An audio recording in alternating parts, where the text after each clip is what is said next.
tahukah saudara, hal yang paling membanggakan saya menjadi murid Kristus dan menjadi orang percaya adalah apa, saudara? Setiap Tuhan Yesus memanggil kita dan memberikan perintah untuk diutus, pasti Dia terlebih dahulu memberikan kapital atau modal kepada setiap kita. Nah, itulah Tuhan kita, Tuhan yang dahsyat dan luar biasa. Sebab itu saudara, apapun yang diperintahkannya, itu saudara menjadi Imperatus Dei. Saudara, apa yang dimaksud dengan Imperatus Dei?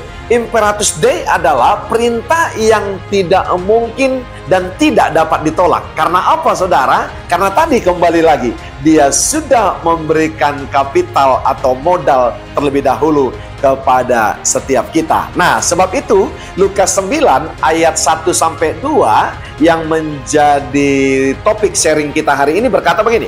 Maka Yesus memanggil ke-12 muridnya, lalu memberikan tenaga dan kuasa kepada mereka untuk menguasai setan-setan dan untuk menyembuhkan penyakit-penyakit.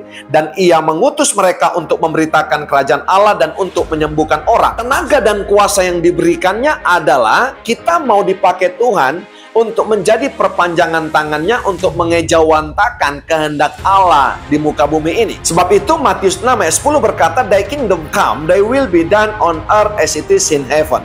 Datanglah kerajaanmu, jadilah kehendakmu di bumi seperti di sorga. Betul nggak? Jadi saudara, tenaga dan kuasa itu harus kita sadari bahwa itu mau dipakai untuk mengejawantakan apa yang menjadi kehendak Allah di muka bumi ini. Yang pertama apa, saudara? Dia tidak mengizinkan setan-setan. Yang kedua, Dia tidak mengizinkan sakit penyakit untuk berkuasa, iya kan, di muka bumi yang sebagian besar adalah kerajaan Allah. Seperti yang dikatakan Lukas 17, 20-21. Kerajaan Allah itu ada di antara kamu. Di antara kamu itu di mana, saudara? Di antara kita yang komunitas-komunitasnya adalah komunitas yang sudah diperintah oleh seorang raja, yaitu Yesus Kristus. Tapi ada komunitas yang lain yang belum diperintah oleh raja yang bernama Yesus Kristus. Makanya saudaraku yang kekasih, kita harus pergi. Karena kata dipanggil adalah berasal dari kata kalein dan kletos yang adalah eklesia, yaitu gereja. Ek dan kaleo, yaitu dipanggil keluar untuk satu tujuan, yaitu apa? Untuk diutus, to deploy and to send. Iya kan? Saudaraku yang kasih, untuk apa? Untuk mengalahkan setan-setan dan menyembuhkan sakit penyakit. Nah, saudaraku yang kasih, untuk melawan penguasa-penguasa di udara, untuk melawan saudaraku yang kekasih setan-setan, saudaraku yang kekasih, perlu yang namanya tenaga dan kuasa. Bukan tenaga kita personal, bukan tenaga manusia, tapi apa, saudara? Power daripada Tuhan yang disebut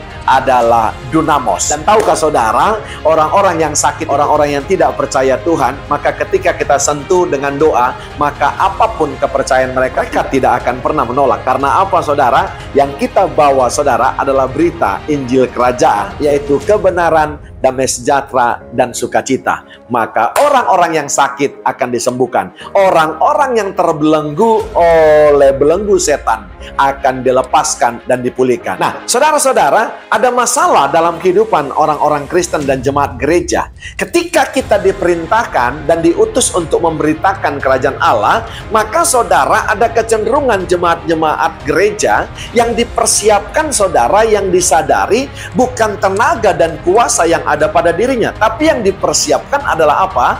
Hal-hal yang jasmani, betul nggak? Hal-hal yang mempersiapkan untuk kebutuhan diri sendiri. Lihat, makanya Yesus memarahi murid-muridnya dan berkata, jangan bawa apa-apa, bahkan tidak diizinkan membawa pakaian dua helai. Karena apa, saudara? Kita sering memusingkan diri kita hanya dengan soal makan, minum, pakai, iya kan? Makanya kita abaikan berita kerajaan Allah, berita Injil kerajaan Allah. Saudaraku yang kasih, padahal jelas dikatakan Roma 14:17, kerajaan Allah itu bukan soal makan dan minum. Tapi apa dikatakan saudara? Kebenaran, damai sejahtera, dan sukacita. Jadi kesimpulan dari saya hari ini, kita harus perlu menyadari saudara punya tenaga dan saudara punya kuasa, yaitu dunamos. Untuk apa saudara? Melepaskan belenggu orang-orang yang terbelenggu setan dan menyembuhkan orang-orang yang sakit oleh tenaga dan kuasa yang diberikan Tuhan kepada kita. Pakai tenaga itu, pakai kuasa itu untuk memberitakan Injil Kerajaan Allah. Jangan memusingkan dengan hal-hal yang lain, karena dengan memusingkan hal-hal yang lain, Anda tidak fokus dengan berita Kerajaan Allah. Selamat mengejawantakan kehendak Allah di muka bumi ini lewat berita Kerajaan Allah. Immanuel.